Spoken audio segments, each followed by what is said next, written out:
اللہ الرحمن الرحیم۔ میں اپنے دوستوں سے، اپنے ویور سے، اپنے ناظرین سے معذرت خواہ ہوں کہ کوئی 3-4 دن کی کوئی گیپ ہو گیا، میں آپ سے بات نہیں کر سکا، مصروفیت بہت زیادہ تھی۔ آج جو میں آپ سے مخاطب ہوں، آج کا دن بہت اہم ہے۔ 15 مارچ کے حوالے سے عمران خان صاحب کی بہت بڑی کنٹریبیوشنز ہیں اس ملک کے لیے، اور عالم اسلام کے لیے وہ اس سے زیادہ ہیں۔ یہ اینٹی اسلاموفوبیا کے حوالے سے جو انہوں نے اقوام متحدہ میں کھڑے ہو کے تقریر کی تھی، یہ پاکستانی پہلے مسلمان وہ لیڈر ہیں ہمارے جن کو یہ جرت بھی ہوئی،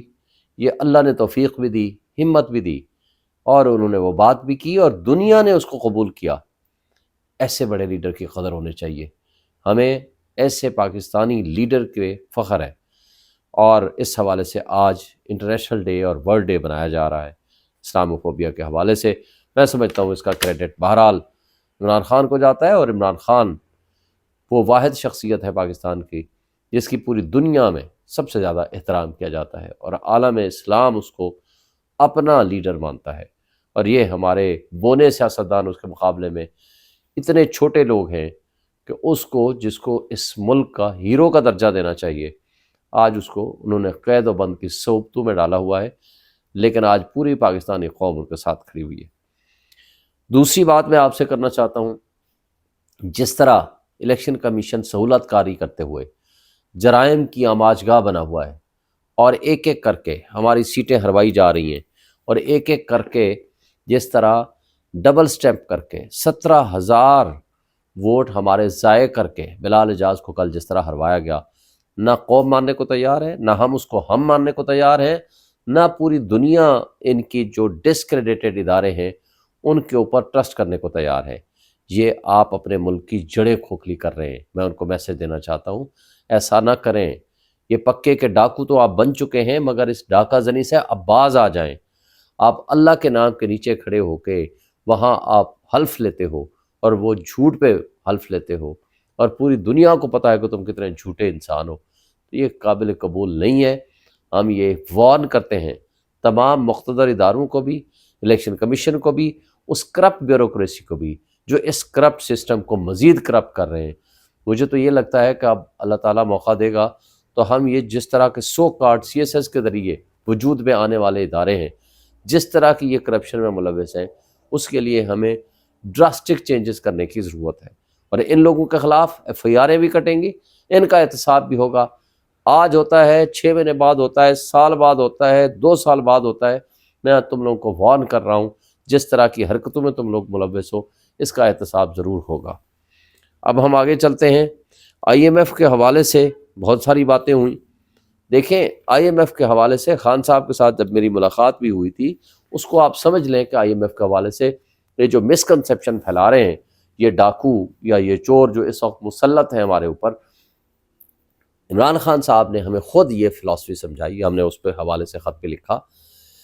زمان پارک میں IMF کا وفد گیا تھا، انہوں نے ان سے مذاکرات کیے، اور عمران خان صاحب نے ان مذاکرات کے نتیجے میں IMF کو سپورٹ کرنے کا وعدہ کیا،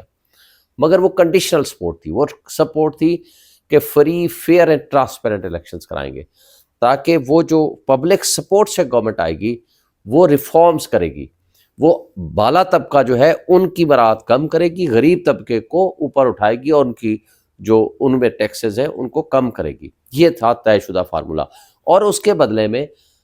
باہر سے ریزرو بھی زیادہ آئیں گے، باہر سے آپ کو اوورسیز کا بھی ٹرسٹ لینا ہے کیونکہ وہ عمران خان پہ بلیو کرتے ہیں،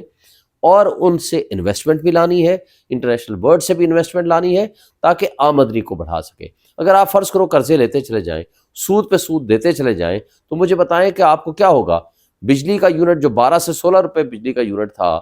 ہمارے زمانے میں، انہوں نے بڑھا کے 70 روپے پہ لے گئے ہیں، اب انہوں نے مزید بڑھا کے اس کو 100-150 روپے پہ لے جانا ہے۔ اسی طرح جو گیس کا بل تھا وہ آپ کا آتا تھا 500-700 روپے، وہ 500-700 سے بڑھا کر اب 20-25-30 ہزار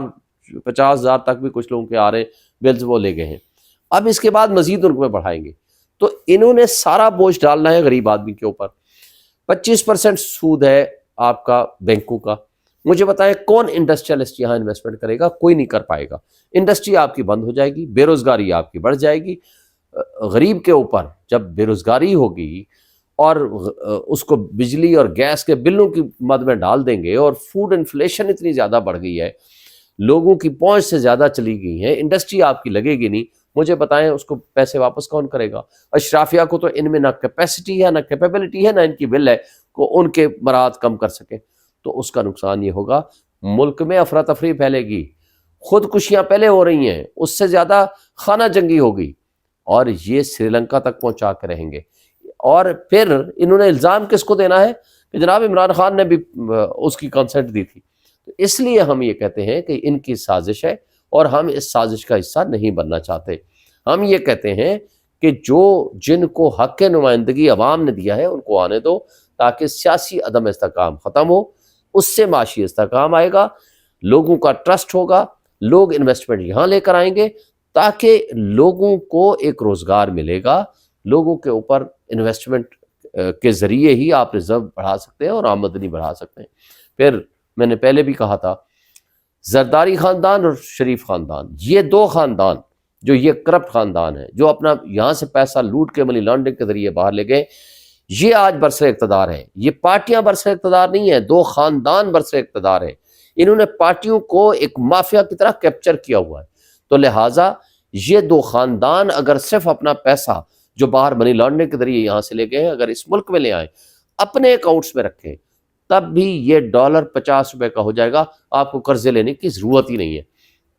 اب ہم آگے آتے ہیں کہ جس طرح یہ بندر بانٹ کر رہے ہیں کہ اب یہ جمعہ بازار لگا رہے ہیں چیزیں اپنے ملک کے اثاثے بیچنے کی،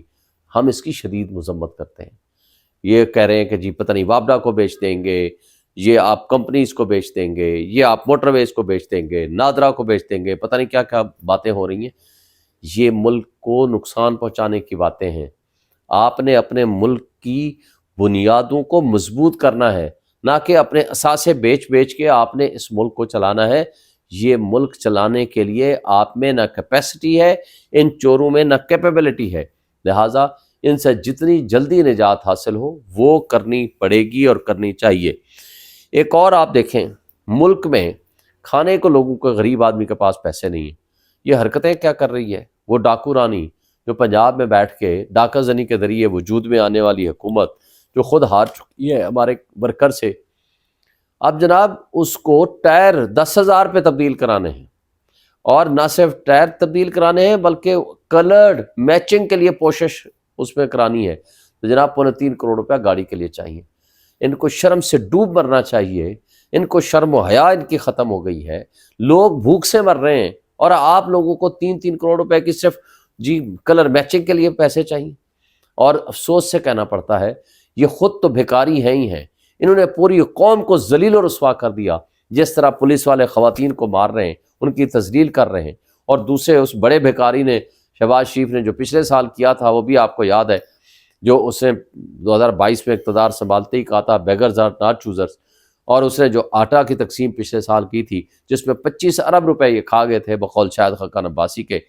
ان لوگوں کو شرم و حیا نہیں ہے کہ بھائی اگر کسی کو دینا ہے، ثانیہ نشتر نے یا عمران خان کے زمانے میں تھا نا ساز کفالت پروگرام، آپ کے پاس لسٹیں موجود ہیں، جو غریب آدمی ہے جو حقدار ہے اس تک باعزت طریقے سے آپ نے ایک تھیلا آٹے کا پہنچانا ہے، اس کی قیمت 2,000 ہے، اس کی قیمت 4,000 ہے، اس کی قیمت 3,000 ہے، جو بنتی ہے اس کے شناختی کارڈ کے اوپر اس کو پیسے بھیج دیں۔ یہ کون سا طریقہ ہے کہ آپ ان پیسوں کو دینے کے بجائے آپ اتنی ذلت و رسوائی اپنے ذمے بھی لیں، اور وہ ایک شیطان کی ایک تصویر اوپر بنائی ہوئی ہے اور اس کو سامنے رکھ کے آپ جناب لوگوں کے کو تذلیل کر رہے ہیں کہ جی یہ آٹا مفت میں بانٹ رہے یا سستا آٹا دے رہے۔ یہ اس طرح کی حرکتیں یہ ٹکٹارز کیا کرتے ہیں، اس طرح کی حرکتیں چھوٹے لوگ کیا کرتے ہیں، اس طرح کی حرکتیں کبھی کوئی لیڈر نہیں کیا کرتا، یہ شعبدہ بازی کرنے والے لوگ کرتے ہیں، شو بازی کرنے والے لوگ کرتے ہیں۔ تو وہ ایک طرف آپ تو عمران خان کے خلاف بڑی باتیں کرتے تھے، جی ہیلی کاپٹر پہ کیوں آتا ہے؟ اب وہ جو ڈاکہ زنی کے ذریعے وجود میں آنے والی حکومت ہے، فارم 47 کی حکومت ہے، تو مریم نواز جناب اپنے گھر سے نکلے گی، جناب ہیلی کاپٹر پہ آئے گی۔ تو یہ آپ لوگوں کو یہ آپ چیزیں نہیں سمجھ آتی کہ آپ کیوں ایسا کر رہے ہیں؟ اس لیے کہ آپ لوگ نہ تو ریپرزنٹیٹیو ہیں، نہ آپ لوگوں کو عوام نے ووٹ دیا ہے، آپ نے کرپٹ بیوروکریسی کو ساتھ ملا کے، اسٹیبلشمنٹ کو ساتھ ملا کے، الیکشن کمیشن کو ساتھ ملا کے آپ نے اس ملک کے اوپر جو آپ ریجیکٹڈ لوگ ہیں، آپ حکمرانی کا حق نہیں رکھتے، آپ جس طرح مسلط ہیں، لوگ آپ کو سخت ناپسند کرتے ہیں، تو کبھی تو آپ کہاں کی تصویریں بنا رہے ہیں، کبھی کہاں اسکول میں گھس رہے ہیں، کبھی کس جگہ جا رہے ہیں اور لوگوں کی تذلیل کر رہے ہیں۔ آپ جا کر گورننس کریں، آپ کام کریں، کام کرنے کی تو نہ آپ میں صلاحیت ہے۔ وہ عمران خان ٹھیک کہتا ہے، نہ یہ پڑھے لکھے ہیں، نہ سیکھتے ہیں اور نہ سمجھنے سیکھنے کی کوشش کرتے ہیں، تو ان کی وہی حرکتیں رہنی ہیں۔ لوگ ان کو ریجیکٹ کر چکے ہیں، ان کو پتہ ہے کہ ان کا کوئی فیوچر نہیں ہے، ان کو پتہ ہے عوام نے ان کو مسترد کر دیا ہے، اس لیے عوام کے علاوہ یہ ہر جگہ دیکھتے ہیں۔ بہرحال آج اتنا ہی، کل پھر ملاقات ہوگی۔